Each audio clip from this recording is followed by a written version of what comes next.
안녕하세요. 부츠너트 마니언 대표 원장 한의학 박사 박지영입니다.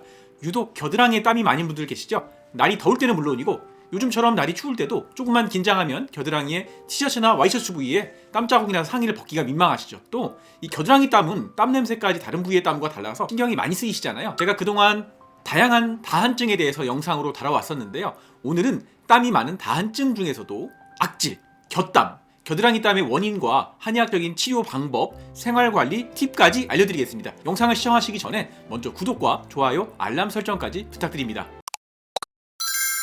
우리 몸에서 여러 원인으로 인해서 땀이 정상보다 많이 나는 상태를 다한증이라고 합니다. 다한증은 크게 부위별로 전신에 다 땀이 나는 전신 다한증과 몸의 일부에서만 땀이 나는 국소적 다한증으로 나누어 볼 수 있는데요.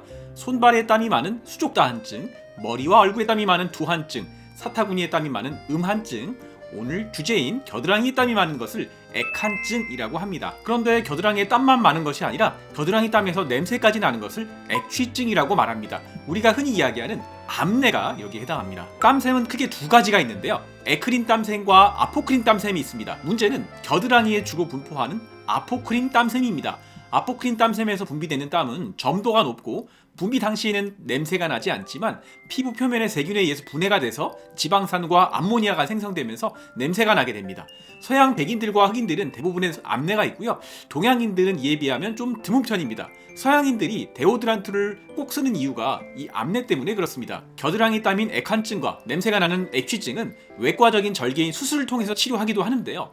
더 큰 문제는 다른 곳에서 땀이 나는 보상성 다한을 유발하기 때문에 웬만해서는 생각을 안 하시는 게 좋습니다. 그렇다면 액한증과 액취증의 원인은 뭐가 있을까요? 자율신경 실조를 들 수 있습니다. 자율신경을 영어로는 오토노믹 너버스 시스템, 쉽게 말하면 우리 몸의 장기와 여러 기관들을 내가 신경 쓰지 않고도 오토로 자동적으로 조절하는 신경 시스템을 말합니다. 쉽게 말하면 우리가 팔을 움직이는 것은 내가 생각을 하고 물건을 집어야겠다고 하고 신호를 보낸 다음에 근육을 움직이게 되지만요. 심장을 뛰게 하는 것은 내가 심장을 80번 뛰게 해야지 90번 뛰게 해야지 하고 생각하지 않고 잠을 잘 때도 알아서 움직이게 되잖아요. 어떤 원인으로 인해서 이 교감신경이 항진되면서 자율신경의 균형이 깨졌을 때 다한증이 나타난다고 보고 있습니다. 원장님, 그럼 왜 하필 겨드랑이에 땀이 많나요? 이건 한의학적인 경락 이론으로 설명해 드릴 수 있을 것 같아요. 한의학적으로 겨드랑이 부위는 족거름 간경과 수소음 심경, 수거름 심포경, 족태음 비경이 흘러가는 곳이거든요. 이 해당 장부에 열이 생기면 이 장부에 열을 배출하기 위해서 주로 겨드랑이에 땀이 날 수 있습니다. 첫 번째는 심장과 심포의 열인데요. 심장과 심포에 열이 쌓여 있을 때 화가 쌓이면 심장에 열이 생긴다는 이야기들을 많이 들어보셨을 텐데요. 심포가 뭐야 하는 분들 계시죠? 놀부심포란 말 들어보셨죠? 심포란 말, 놀랍게도 한의학 용어인데요. 심장을 싸고 있는 막을 해부학적으로 이야기하기도 하지만 한의학에서는 마음의 상태, 마음 씀씀이를 말해요.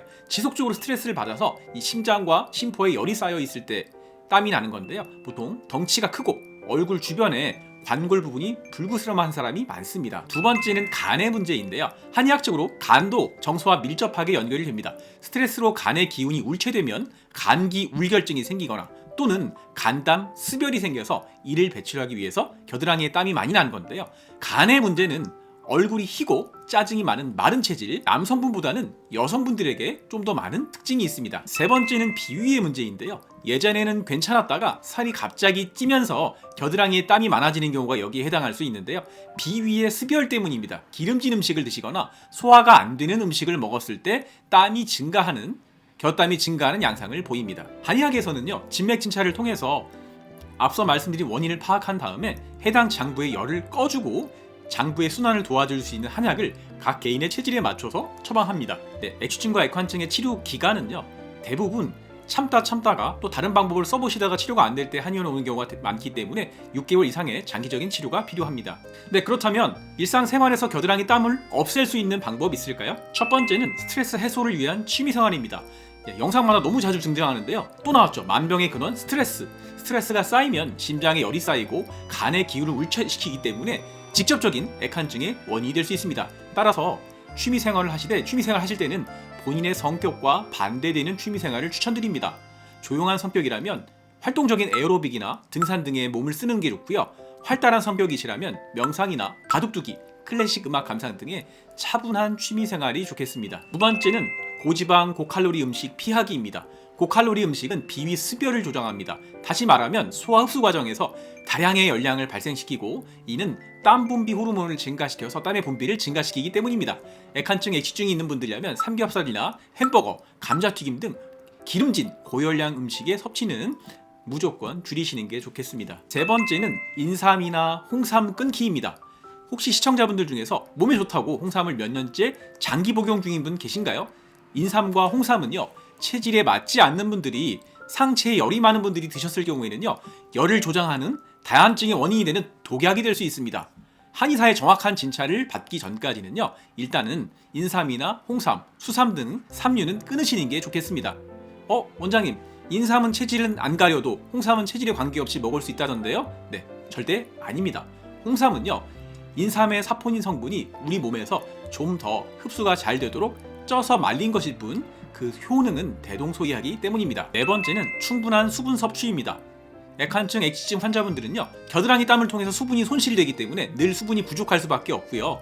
우리 몸의 자율신경은요, 몸에 수분이 부족한 상태를 열이 많은 상태로 인식하기 때문에 다시 땀 분비가 많아지게 되는 악순환이 만들어질 수 있습니다. 하루에 1.5리터 이상 물 꼭 챙겨 드시고요. 물 드시는 법은 아침에 일어나시자마자 따뜻한 물, 찬물 다 좋고요. 한 잔 드시고 매 30분마다는 물 종이컵으로 반컵 이상은 드시는 것이 좋습니다. 다섯 번째는 제모 또는 면도입니다. 레이저 제모나 면도를 통해서 분비된 땀이 겨드랑이의 땀에 피부에 얽혀서 염증을 일으키는 것을 막기 위해서 겨드랑이에 털을 면도로 밀거나 제모를 하시는 것이 도움이 될 수 있습니다. 이 레이저 제모의 경우는요, 이 과정에서 아포크림 땀샘을 일부분 파괴시켜서 직접적인 땀 분비와 땀 냄새가 줄어들 수도 있습니다. 여섯 번째는요, 향균 비누로 겨드랑이 부위를 자주 씻기입니다.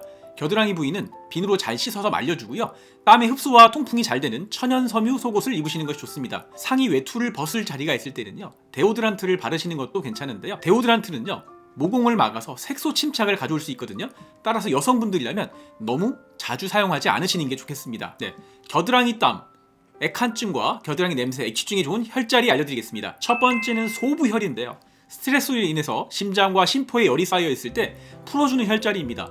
주먹을 쥐었을 때 새끼손가락과 네 번째 손가락이 맞닿는 자리에 손톱으로 꾹꾹 눌러주세요. 두 번째는 음극혈인데요, 음극혈은 소부혈에서 손목 아래로 내려가다 보면 두 번째 주름 정도의 한 1cm 아래 정도의 쏙 파인 곳입니다. 음극혈은 액한증과 액취증뿐만 아니라 불면증에도 효과가 좋습니다. 세 번째는 액문혈인데요, 손등에서 네 번째와 다섯 번째가 만나는 곳에 쏙 패인 들어간 곳입니다. 액문은 우리 몸에 체액 성분인 진액을 만들어주는 문이란 뜻인데요, 이 혈자리는 액한증, 액취증뿐만 아니라 목이나 어깨가 결릴 때 반대쪽 액문혈을 지압하셔도 효과가 좋습니다. 원장님, 겨드랑이 다한증에 효과적인 차를 좀 추천해주세요. 네, 연자육차를 추천해드릴게요. 연자육은 연꽃의 씨앗입니다. 동의보감에는 연자육의 효능으로 정신을 길러주고 마음을 안정시켜주며 연자육을 즐겨 먹으면 기쁜 마음이 생긴다라고 기록되어 있습니다.